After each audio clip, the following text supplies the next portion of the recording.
মুসা নবী আল্লাহর দরবারে তাওরাত শরীফ পড়তেছিলেন। ঠিক এমন সময় মুসা নবী দেখতেছেন তাওরাতের ভিতরে একটা জামাত উম্মত দেখা যায়। শেষ জামানাতে আসবে উম্মত 70 গুণ মর্যাদা হবে, সব উম্মত থেকে দামি হবে। আল্লাহর নবী মুসা আলাইহিস সালাম আল্লাহকে ডেকে বললেন, রাব্বি এই উম্মত আপনি আমারে বরাদ্দ করে দেন। আল্লাহ ডাক দিলেন, মুসা রে এই উম্মত আমি তোমার জন্য বরাদ্দ করি নাই, এই উম্মত আমি আমার আখিরি নবীর জন্য বরাদ্দ করেছি। মুসা নবী ডাক দিয়ে বলেন, রাব্বি উম্মতের দাম যদি 70 গুণ হয়, সব উম্মত থেকে উম্মতের দাম 70 গুণ হবে। এরা আমল করবে কম কিন্তু জান্নাতে যাবে সবার আগে। এদের হায়াত হবে কম কিন্তু জান্নাতে যাবে সবার আগে। চিৎকার মেরে বলবেন কি আল্লাহু আকবার। শেরপুরবাসী মনোযোগ দিবেন। হযরতে মুসা নবী ডাক দিয়ে বলেন, রাব্বি এই উম্মত তাহলে কার জন্য বরাদ্দ? আল্লাহ ডাক দিয়ে বলেন, মুসা রে এই উম্মত আমি আমার আখিরি নবীর জন্য বরাদ্দ করে দিলাম। বলে আল্লাহ তাহলে আমারে ওই নবীর উম্মত বানায় দেন। মুসা আলাইহিস সালামকে আল্লাহ ওই নবীর উম্মত আমারে বানায় দেন। আল্লাহ বলেন, না তা হবে না, তুমি জলিল কদর রাসূল, ওই নবীর উম্মত তোমারে বানাইব না। মুসা আলাইহিস সালাম তামান্না করলো, আশা করলো এই নবীর উম্মত হওয়ার জন্য, এই রাসূলের উম্মত হওয়ার জন্য মুসা নবী আশা করলেন। একদিন ঈসা রুহুল্লাহ আলাইহিস সালাম তিনি একটা মস্ত বড় পাহাড়ের পাশ দিয়ে হেঁটে হেঁটে যাচ্ছে, নুজাহাতুল মাজালিসের মধ্যে আসছে। ঈসা আলাইহিস সালাম দেখলেন পাহাড়ের পাশে মস্ত বড় একটা পাথর, সাদা মার্বেল পাথর, একেবারে ধবধবে দুধের মতো সাদা। এত সুন্দর পাথর দেখে ঈসা রুহুল্লাহ আলাইহিস সালাম আল্লাহকে ডাক দিয়ে বলেন, রাব্বি এত সুন্দর পাথর জীবনেও কোনোদিন দেখি নাই। আল্লাহ এই পাথর তুমি কেন বানাইলা, কি জন্য বানাইলা গো আল্লাহ? আল্লাহ ডাক দিয়ে বলেন, ঈসা রে পাথর কেন বানাইলাম তুমি কি জানতে চাওনি? আল্লাহ নবী বললেন, হ্যাঁ আমি জানতে চাই। আল্লাহ ডাক দিলেন, ঈসা তোমার হাতের পাথর লাঠিখানা দিয়ে পাথরের মধ্যে আঘাত করো। আল্লাহরই পয়গম্বর ঈসা রুহুল্লাহ আলাইহিস সালাম হাতের লাঠিখানা দিয়ে পাথরে আঘাত করলেন। সঙ্গে সঙ্গে সাদা মার্বেল পাথর মাঝখান থেকে ভেঙে 2টা টুকরা হয়ে গেল। হযরতে ঈসা নবী লক্ষ্য করলেন পাথরের মাঝখানে সবুজ পোশাক পরে, সবুজ একটা লাঠির উপরে ভর দিয়ে একজন আল্লাহর বান্দা দাঁড়াইয়া দাঁড়াইয়া আল্লাহর জিকির করতেছে। জোরে বলবেন কি সুবহানাল্লাহ। আল্লাহ পারেনি। হ্যাঁ হ্যাঁ আসতে বলেন, আসতে বলেন। পুলিশে ধরবো, পুলিশে ধরবো। আমার পুলিশ নাই, পুলিশ আর আইতো না। কি কথা কর না কা, কথা কর না কা, টাইম চলে গেছে। হযরতে ঈসা রুহুল্লাহ আল্লাহর দরবারে ডেকে বললেন, রাব্বি এই বান্দা পাথরের ভিতরে আল্লাহর জিকির করে। ঈসা নবী বললেন, বান্দারে এই পাথরের মধ্যে তুমি কি করো? আল্লাহর বান্দা ডাক দে বললেন, ও আল্লাহর নবী আমি এই পাথরের ভিতরে আল্লাহর জিকির করতেছি। বলে, কত বছর ধরে তুমি আল্লাহর জিকির করো?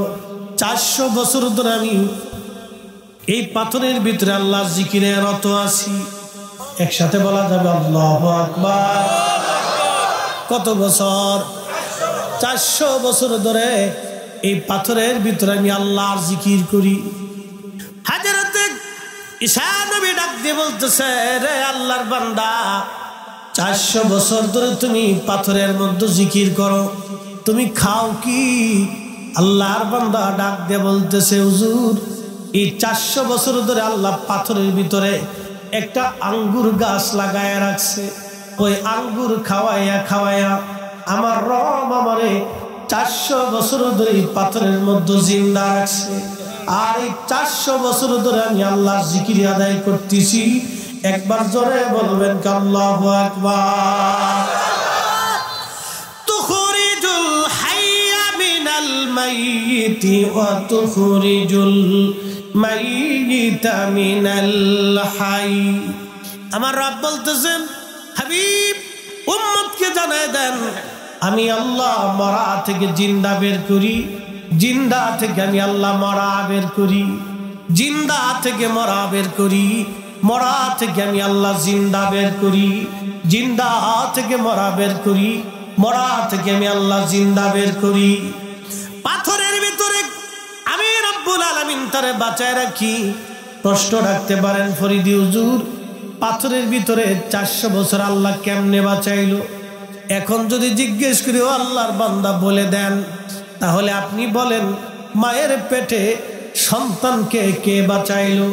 মায়ের পেটের ভিতরে মানুষের যিনি খাবার দেন, মায়ের পেটের মধ্যে যিনি পানি দেন, বলেন তো সেই মালিকের নাম কি?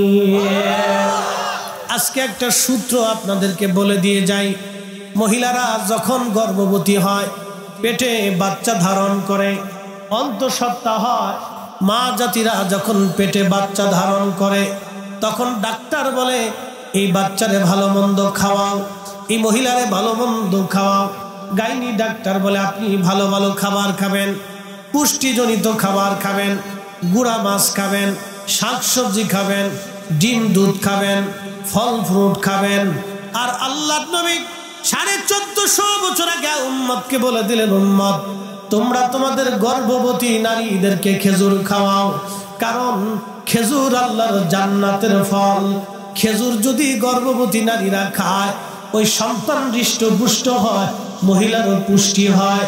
আর আমার দেশের নারীরা খেজুর তো চিনে না, আমার দেশের মহিলারা ফুসকা চিনে, চটপটি চিনে। ওই ফুসকার মার্কেট খুব বিরাট মার্কেট, যা দেখেন ভসভস ভসভস করে ছাগলে যেমনে খায়, ও ফুসকা অমনে খাচ্ছে, খুব খাচ্ছে, একবারে কায়দা মতো খেয়ে সাবার করে দিচ্ছে। আর ফুসকার চটপটির দোকানদারকে খা তোরা যদ্দূর খাইয়া, এরপরে ফার্মেসিতে যাইয়া, এরপরে সেকলো মেকলো সার্জেল মার্জেল কি আছে এটা কিনে কিনে খাবি যা। আল্লাহ রাসূল 1450 বছর আগে বলছে, তোমরা খেজুর খাওয়াও, নারীদেরকে খেজুর খাওয়াও, বাচ্চাদেরকে খেজুর খাওয়াও, কারণ খেজুর আল্লাহর জান্নাতের ফল। একসাথে বলা যাবে মারহাবা। আরো কি জন্য খেজুর খাওয়াইতে বলছে আপনাদেরকে বলি। আল্লাহ আমাদেরকে বানাইছে মাটি দিয়া। কি দিয়ে বানাইছে? কোরআন বলতেছে, আবাদা খালকাল ইনসানি মিন তিন, আমি মানব জাতির সৃষ্টির সূচনা করছি মাটি থেকে। তো আদম আলাইহিস সালামের যে মাটি দিয়ে বানানো হয়েছিল, এই মাটির অতিরিক্ত মাটি দিয়ে আল্লাহ খেজুর গাছ বানাইছিলেন। না না হলো না, আমি আমার কিতাব থেকে বলতেছি না, ইমাম ইবনে কাসিরের আল বেদায়া থেকে বলতেছি।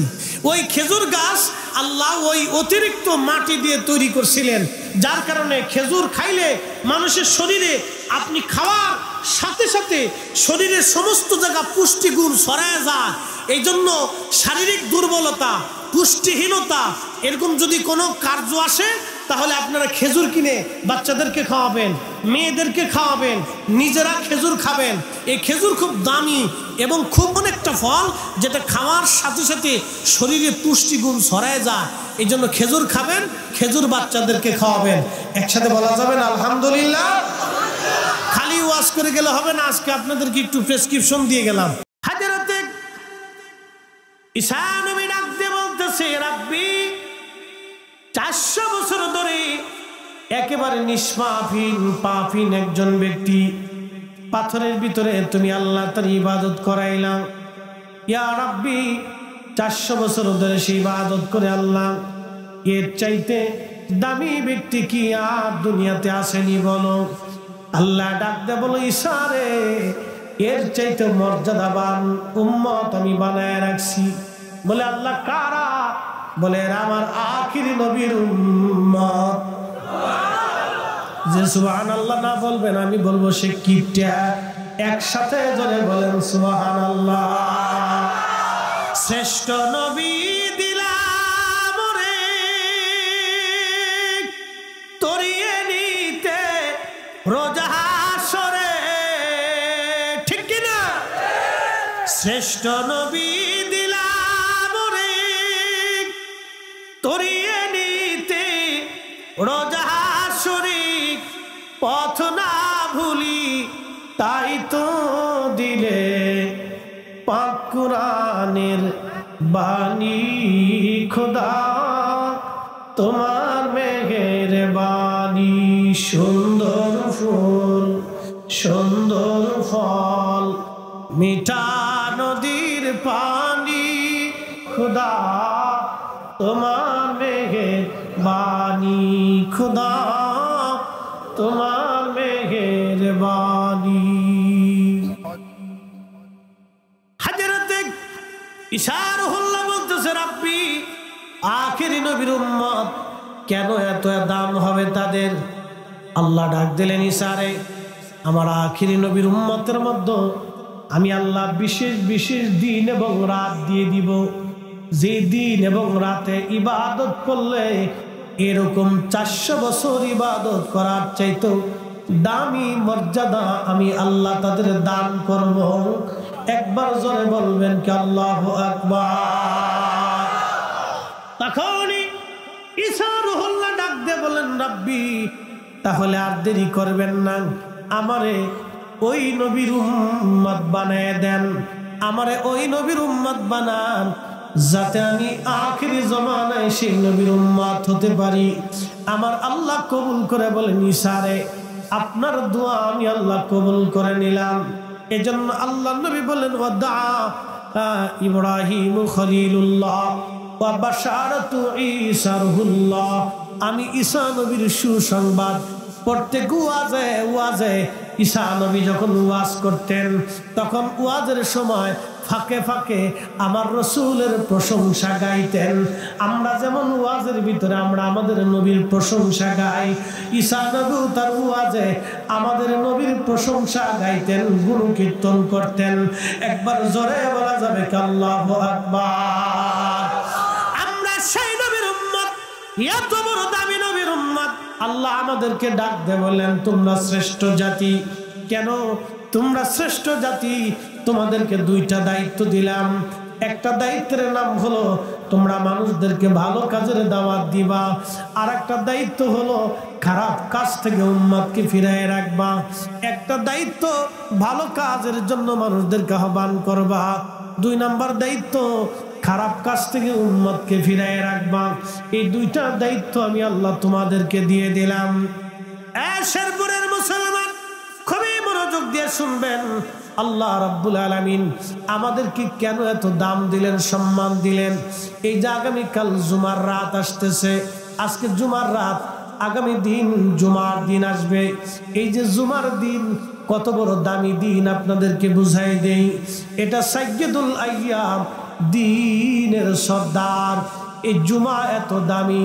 আল্লাহ নবী বলেন উম্মত কেউ যদি জুমার দিনে ওযু করে গোসল করে পায়ে হেঁটে হেঁটে জুমার নামাজ আদায় করার জন্য যায়, জুমার নামাজে যাওয়ার পরে ইমাম সাহেবের সামনাসামনি যায় বসে আর ইমাম সাহেবের কথাগুলি শুনে, খুতবা শুনে জুমার নামাজ পড়ে, অতিরঞ্চিত অবাঞ্ছিত কথা না বলে আমার উম্মত আবার পায়ে হেঁটে হেঁটে বাড়িতে চলে আসে। আল্লাহ নবী বলেন উম্মত রে, এই জুমার নামাজ আদায় করার জন্য প্রত্যেক কদমে কদমে কদমে কদমে আমার আল্লাহ 1 বছরের নফল রোজা, নফল ইবাদতের সওয়াব প্রত্যেক কদমে কদমে আল্লাহ আমার উম্মতের আমল নামায় লিখে দেবেন। একবার জোরে বলবেন আল্লাহু আকবার। না না না না, আরো জোরে আরো জোরে আরো জোরে জোরে জোরে জোরে।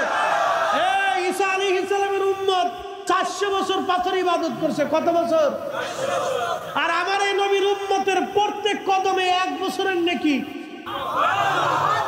এই আপনাদের বাড়ি থেকে মসজিদ কয় কদম লাগবে? এরকম দাঁড়ান তো, 400 কদম হবে না? এরকম ব্যক্তি আছে না?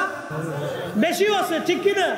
তাহলে আপনার যদি 1000 কদম হয় তাহলে 1000 বছরের সওয়াব, যদি 2000 কদম হয় তাহলে 2000 বছরের সওয়াব, যাইতে 1000 কদম, আসতে 1000 কদম।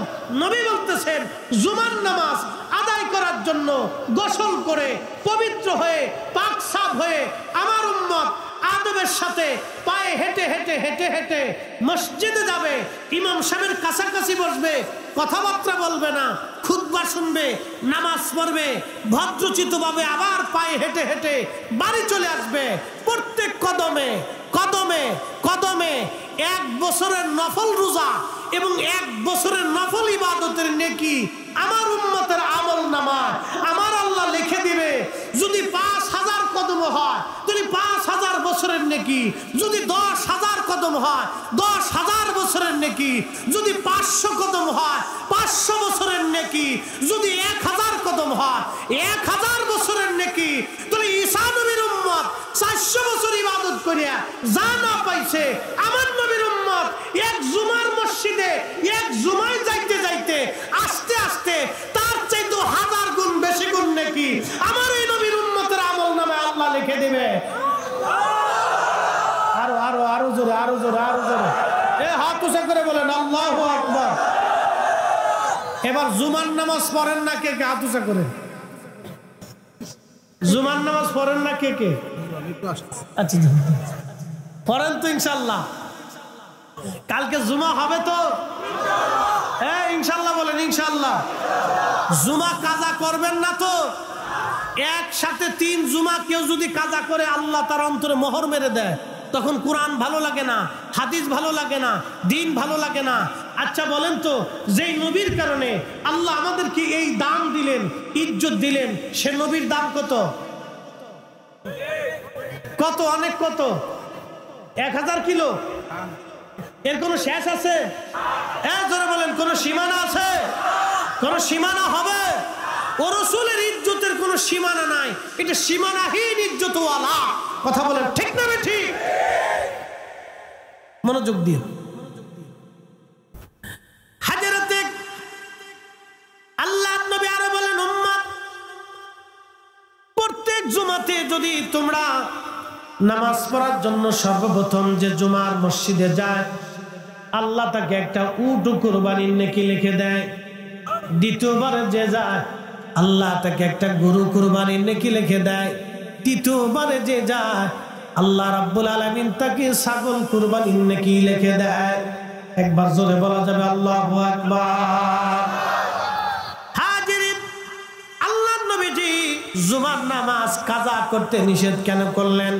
কোরআনে আল্লাহ আয়াত নাজিল করলেন, ইয়া আইয়ুহাল্লাযীনা আমানু ইযা নুদিয়া লিস-সালাতি মিন ইয়াউমিল জুমআ ফাসআউ ইলা যিকরিল্লাহি ওয়া যারুল বাই'। হে ঈমানদার, জুমার নামাজের জন্য যখন আযান দেওয়া হয় তখন ব্যবসা বাণিজ্য, বাড়ি ঘর, দোকানপাট, হাট বাজার সব কিছু তোমরা ছেড়ে দাও। ছেড়ে দিয়ে জুমার নামাজ পড়ার জন্যে তোমরা মসজিদে চলে আসো নামাজ পড়ার জন্যে। বেচা বিক্রি তোমাদের জন্য হারাম। বেচা কিনা, সংসার, জমি জমা যা আছে সব ফেলে দিয়ে তোমরা জুমার জন্য মসজিদে আসো। কেন আসবেন? একটা ঘটনা শোনাই দিয়ে যায়। মদিনাতে বিরাট বড় দুর্ভিক্ষ লেগে গেল। বিরাট বড় দুর্ভিক্ষ। টাকা আছে কিন্তু খাবার নাই, টাকা আছে কিন্তু খাবার নাই। যেমন আমাদের বাংলাদেশে ধরেন, বহির্বিশ্ব থেকে যদি আমাদের বাংলাদেশের সাথে লেনদেন, ব্যবসা বাণিজ্য বন্ধ হয়ে যায়। কারণ আমরা এমন একটা দেশ যেটা ভারতের চারপাশ আমাদের ভারত ঘিরে রেখেছে। যদি ধরেন ব্যবসা বাণিজ্য বন্ধ হয়ে যায়, জাতিসংঘ আমাদের থেকে মুখ ফিরায় নেয়। সারা পৃথিবী থেকে আমাদের জন্য ব্যবসা বাণিজ্য, গার্মেন্টস বন্ধ করে দিল, টাকা পয়সা আসা বন্ধ হলো, বিশ্ব ব্যাংকের লেনদেন বন্ধ হয়ে গেল। ব্যবসা বাণিজ্য আদান প্রদান যদি বিশ্ব, এই জাতিসংঘ যদি বাংলাদেশের সাথে সম্পর্ক ছিন্ন করে দেয়, সারা পৃথিবী থেকে আমরা বিচ্ছিন্ন হয়ে যাব। আমাদের দেশে খাবারের সংকট আসবে, মানুষের পকেটে পয়সা থাকবে কিন্তু চাল থাকবে না, সার থাকবে না, ওষুধ থাকবে না। আমরা বিশ্ব থেকে বঞ্চিত হয়ে যাব, বিচ্ছিন্ন হয়ে যাব। মদিনাতে এরকম দুর্ভিক্ষ লেগে গেল। পয়সা আছে কিন্তু খাবার নাই। না খেয়ে খেয়ে এইভাবে 10 দিন 7 দিন পার হয়ে গেল। মদিনার ঘরে ঘরে দুর্ভিক্ষ, কান্নার রোল পড়ে গেল। অবস্থা ভয়াবহ। জুমার দিন আল্লাহর নবীজি জুমার নামাজ পড়ার জন্য খুতবা দিচ্ছিলেন। এমন সময় বহির্বিশ্ব থেকে, সিরিয়া থেকে একদল বণিক মদিনার বাজারে পণ্য সামগ্রী, খাদ্য সামগ্রী নিয়ে মদিনার বাজারে প্রবেশ করলো। একজন সাহাবী ঘোষণা দিলেন, কে আসো, তাড়াতাড়ি যাও, জুমার নামাজ যারা পড়তে আসছো, মদিনার বাজারে পণ্য সামগ্রী নিয়ে সিরিয়া থেকে কাফেলা আসছে, যার যার মতো খাবার কিনে নিয়ে আসো। মসজিদে রাহমাতুল লিল আলামিন খুতবা দিচ্ছিলেন, অন্য কেউ না। আল্লাহর নবী খুতবা দেন, তখন মসজিদ থেকে মুসল্লিরা বের হতে হতে, মুসল্লি চলে যেতে যেতে যেতে যেতে সব মুসল্লিরা মসজিদ থেকে বের হইয়া খাবার কেনার জন্য মদিনার বাজারে চলে গেল। মাত্র 10 জন সাহাবী আল্লাহর ঘর মসজিদের মধ্যে বসে রইল। আল্লাহর নবী খুতবা শেষ করার পরে দেখলেন মাত্র 10 জন সাহাবী বসে আছে, আর সব সাহাবীরা মসজিদ থেকে বের হইয়া খাবার কেনার জন্য চলে গেছে। ঠিক তখনই নবীজি দেখলেন আবু বকর বসা। আল্লাহর নবী সর্বপ্রথম ঘোষণা দিলেন, আবু বকর ফিল জান্নাতি, ওমর ফিল জান্নাতি, ওসমান ফিল জান্নাতি, তালহা আলী ফিল জান্নাতি, তালহা ফিল জান্নাতি, জুবায়ের ফিল জান্নাতি, আব্দুর রহমান ইবনে আউফ ফিল জান্নাতি, সাদ বিন আবি ওয়াক্কাস ফিল জান্নাতি, সাঈদ ইবনে জুবায়ের ফিল জান্নাতি, আবু উবাইদা ইবনে জাররাহ ফিল জান্নাতি। এইভাবে আমার নবী 10 জন সাহাবীর নাম ঘোষণা দিয়ে বললেন, এরা সবাই আল্লাহর জান্নাতি জান্নাতি। একবার জোরে বলবেন কি আল্লাহু আকবার।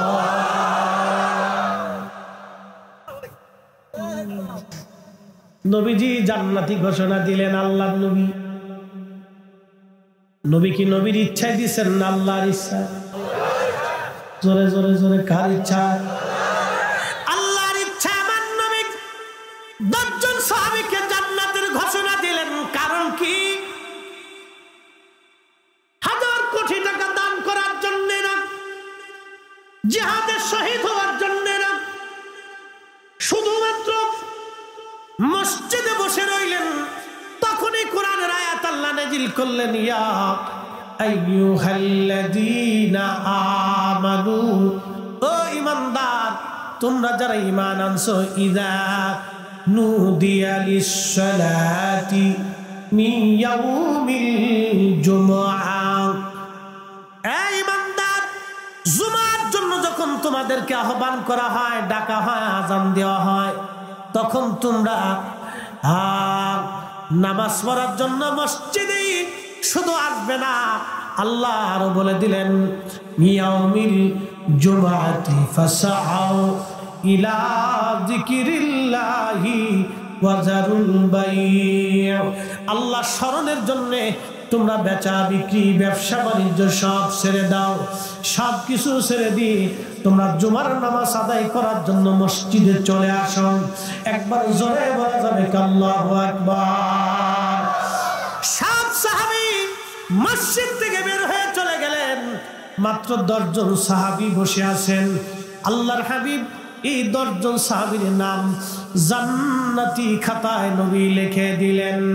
জান্নাতি জান্নাতি আবার বলে দিয়ে যায়, আবু বকর ফিল জান্নাতি, ওমর ফিল জান্নাতি, ওসমান ফিল জান্নাতি, আলী ফিল জান্নাতি, তালহা ফিল জান্নাতি, জুবাইর ফিল জান্নাতি, আব্দুর রহমান ইবনে আউফ ফিল জান্নাতি, সাদ বিন আবি ওয়াক্কাস ফিল জান্নাতি, সাঈদ ইবনে জুবাইর ফিল জান্নাতি, আবু উবাইদা ইবনে জাররাহ ফিল জান্নাতি। এই 10 জন সাহাবীকে নবীজি জান্নাতি ঘোষণা দিয়ে দিলেন। একবার জোরে বলা যাবে কি মারহাবা। শ্রেষ্ঠ নবী দিলাম রে তরিয়ে নিতে রোজা হাসরে, ঠিক কিনা? হাত উঁচা করে বলেন ঠিক কিনা? শ্রেষ্ঠ নবী দিলাম রে তরিয়ে নিতে রোজা হাসরে, পথ না ভুলি তাই তো দিলে পাক কুরআনের বাণী, খুদা তোমার মেহেরবানি।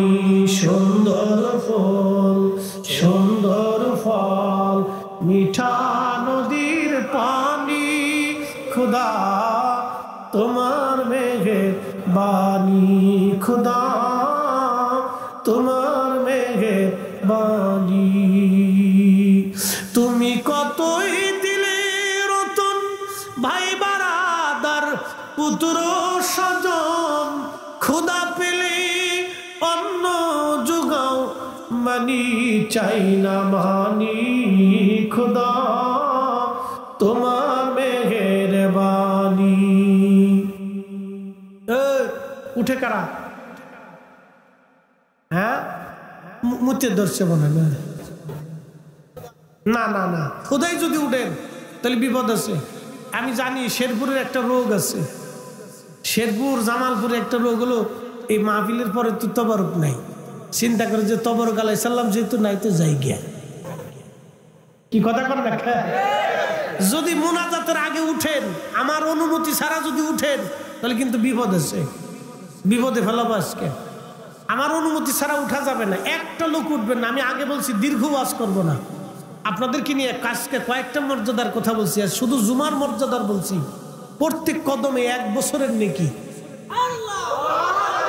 আরো জোরে জোরে জোরে জোরে জোরে এটা কি আমাদের গুণে না নবীর গুণে আমাদের গুণে না নবীর গুণে তো নবীর গুণে যদি আমাদের এত দাম হয় তো রসুলের দাম কত তো ওই নবীর উম্মত হওয়ার কারণে আমরা ভাগ্যবান কথা বলেন ঠিক কিনা তাহলে এখন ওই রসুলের উম্মতের কাজ আমাদের করা লাগবে না নামাজে আসতে হবে নি রোজা রাখতে হবে নি হালাল খাওয়া লাগবে নি এই আমার দিকে তাকান অ্যাটেনশন মনোযোগ দিয়েন এই যে আজকে ওয়াজ নসিহত শুনে আপনারা বাড়ি চলে গেলেন যাই কালকে চিন্তা করলেন যে ফরিদি হুজুরের ওয়াজ শুনছিলাম আজকে রাত আর ছাড়বো না আজকে যেহেতু জুমার রাত তো সুন্দর করে মসজিদে যাইয়া একবারে জায়নামাজ বিছিয়ে দিয়ে ফরিদি সাহেবের মতো সুন্দর একটা ফাঁকি মতোই দিয়ে একবারে জুব্বা জাব্বি গায়ে দিয়ে আতর গোলাপ লাগাইয়া মসজিদে নামাজে দাঁড়াই গেছেন নামাজে দাঁড়াইছেন কিন্তু ওযু নাই নামাজ হবে ওযু ছাড়া যেমন নামাজ সারা রাত্র পড়লেও হবে না সুদের টাকা ঘুষের টাকা দিয়ে গরুর গোশত খাইয়া বিরিয়ানি পোলাও খাইয়া নামাজে দাঁড়াইয়া কাবাতেও নামাজ পড়লে মক্কা মদিনায় নামাজ পড়লে এরকম নামাজ হবে না হাত উঁচু করে বলেন ঠিক কিনা এবার যায় দেখেন যারা টাকা চুরি করছে তারা না যায় যেখানকে চাচা নামাজ পড়ো যাও চাচা নামাজ পড়ো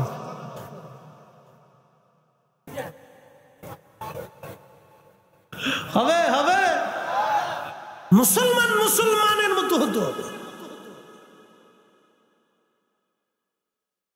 পৃথিবী বিখ্যাত একজন আল্লাহর ওলি বুআলি কালামদার আল্লাহু আকবার কর এদেশে ইসলাম আছে কারা জোরে জোরে জোরে জোরে জোরে না ইতিহাস মিথ্যা বলে না ইতিহাস মিথ্যা বলে না ইসলাম আনছে ওলিরা কথা ঠিক কিনা ওলিদের দেওয়া ইসলামে সার রোপণ করে বীজ বপন করে চাষাবাদ করতেছে উলামায়ে কেরাম জোরে জোরে বলেন জোরে বলেন ইসলাম আনছে কারা জোরে বলেন এবং এই ইসলামের বীজ বপন করে চাষাবাদ করে সার দিয়ে এটারে সুন্দর করে সজীব করে রাখছে আলেমরা কথা কন না ঠিক কিনা এই উঠে গে ঠিক ঠিক ঠিক ঠিক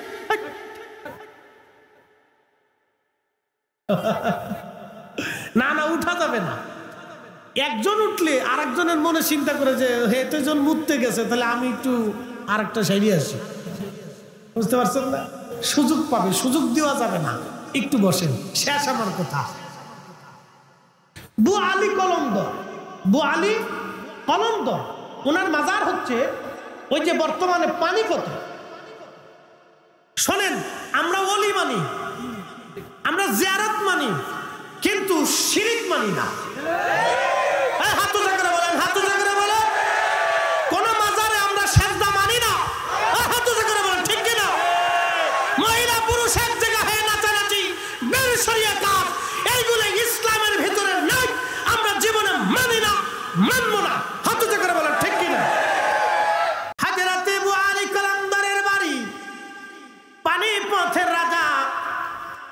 শুয়োর জবাই করে, ফিরাই করে, কালা ভুনা করে, গরুর গোশত বনিয়া বোয়ালি কলমদরের বাড়ি সুন্দর করে লোক লস্কর দিয়ে পাঠাই দিছে।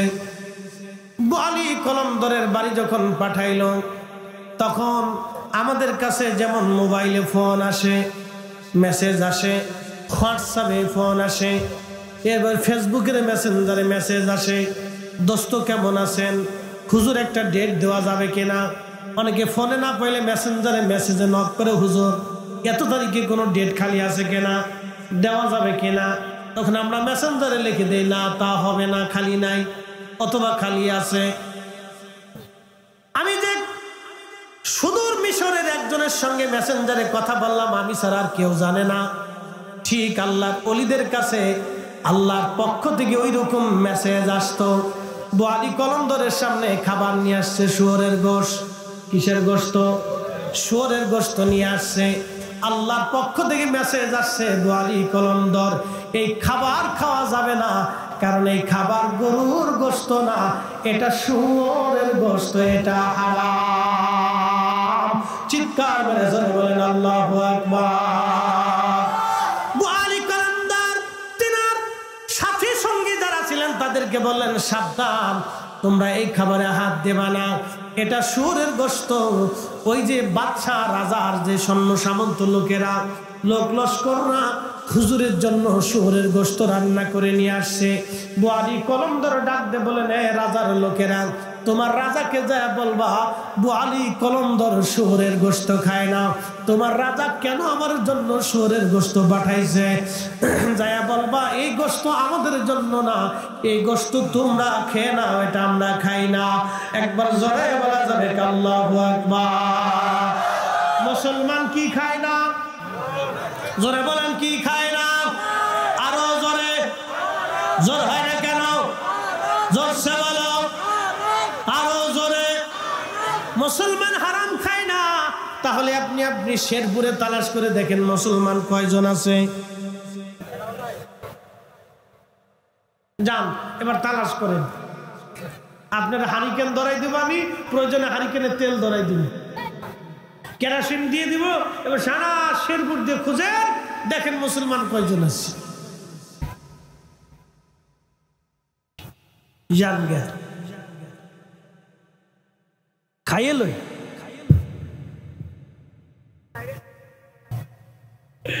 আল্লাহু আকবার।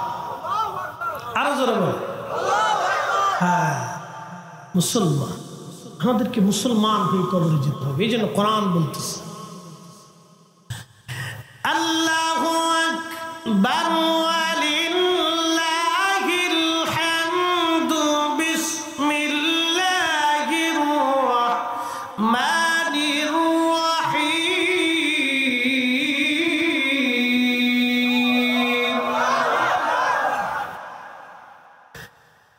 ইয়া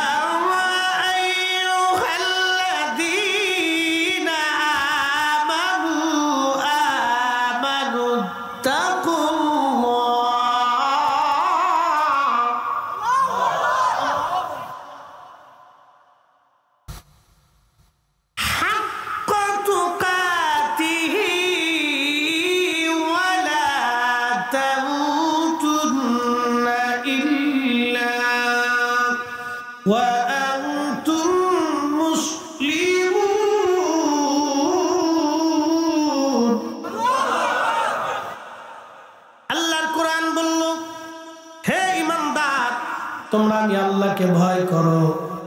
ভয় শুধু করলে হবে না, ভয় করার মতো ভয় করা লাগবে। এরপরে আমার আল্লাহ বললেন, শুধু ভয় করলে হবে না, মুসলমান হয়ে তারপরে কবরে আসো। আল্লাহ রাব্বুল আলামিন বলেন, ওয়ালা তামুতুন্না ইল্লা ওয়া আনতুম মুসলিমুন।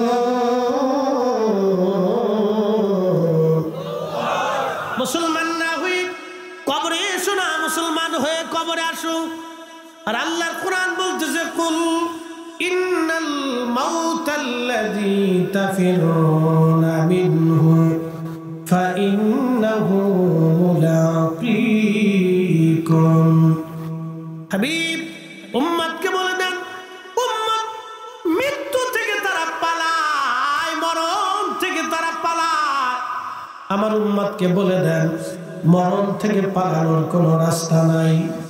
আমার উম্মত, আপনার উম্মতকে বলে দেন, মরণ থেকে পালানোর কোনো রাস্তা নাই। ওই মালাকুল মউত তার সাথে মোলাকাত করবে, ওই মালাকুল মউত তার সাথে দেখা করবে। শুধু আমাদের সাথে না, এই মৃত্যু সবার সাথে দেখা করবে। শুধু আমাদের সাথে না, ফেরেশতাদের সাথেও দেখা করবে। মৃত্যুর একটা সূরত আছে, মৃত্যুর একটা জীবন আছে। এই মরণটাকে আল্লাহ সৃষ্টি করলেন। আল্লাহ বললেন, আল্লাযী খালাকাল মাউতা ওয়াল হায়াতা লিয়াবলুয়াকুম আইয়ুকুম আহসানু আমালা।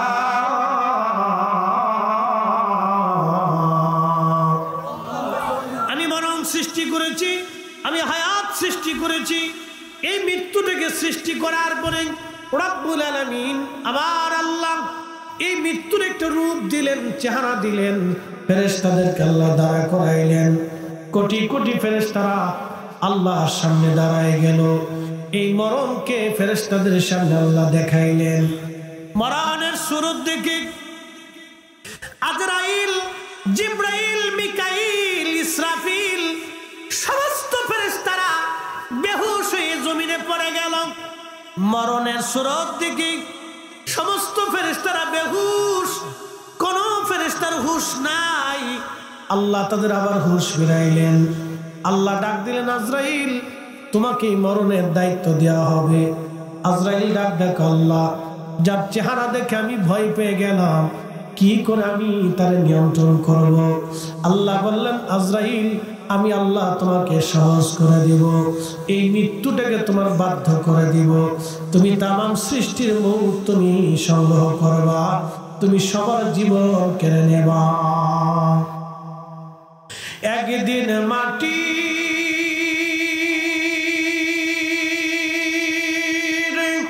ভিতরে হবে ঘরে, মন আমার কেন বান্ধ দালান ঘর? ঠিক কিনা? একদিন মাটির ভিতরে হবে ঘরে, মন আমার কেন বান্ধ দালান ঘর? এই মৃত্যু আপনার আমার দুয়ারে করা নাড়বে। কোন সময়, কোন দিন, কখন এই মৃত্যু আসবে আমরা কেউ জানি না।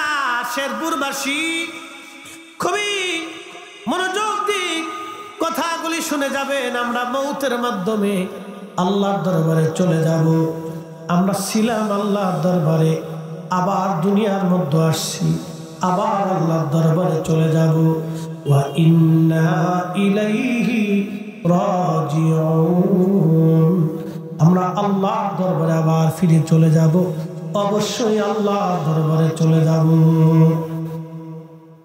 শেরপুরের মুসলমান, আল্লাহর দরবারে যে চলে যাব, কি নিয়ে যাব? প্রথম নম্বর ঈমান, 2 নম্বর আমল। 1 নম্বর ঈমান, 2 নম্বর আমল। 1 নম্বর ঈমান, 2 নম্বর আমল। এই দুইটা জিনিস নিয়ে কবরে যেতে হবে, আল্লাহর কাছে যেতে হবে। এর বাইরে কিছুই নেওয়ার সুযোগ আমাদের নাই। শেরপুরবাসী খুব মনোযোগ দিয়ে শুনে যাবেন। আমার কথা একেবারে শেষ পর্যন্ত নিয়ে আসছি। আমরা আল্লাহর দরবারে চলে যাব। আল্লাহ আমাদের জীবনের হিসাব টানবেন। বান্দা, নামাজের হিসাব দিয়ে যাও, রোজার হিসাব দিয়ে যাও, জিন্দেগির হিসাব তোমরা দিয়ে যাও।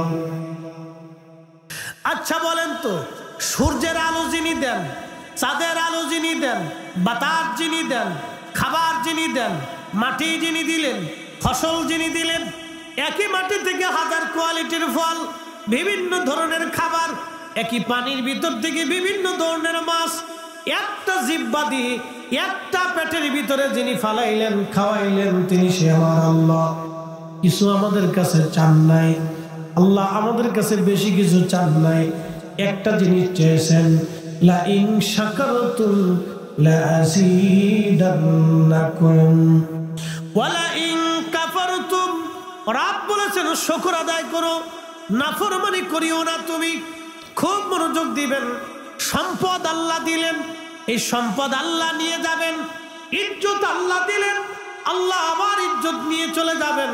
এখন যাদেরকে ইজ্জত আল্লাহ দিচ্ছেন আগামীতে নাও থাকতে পারে। এই কথা বলেন ঠিক কিনা?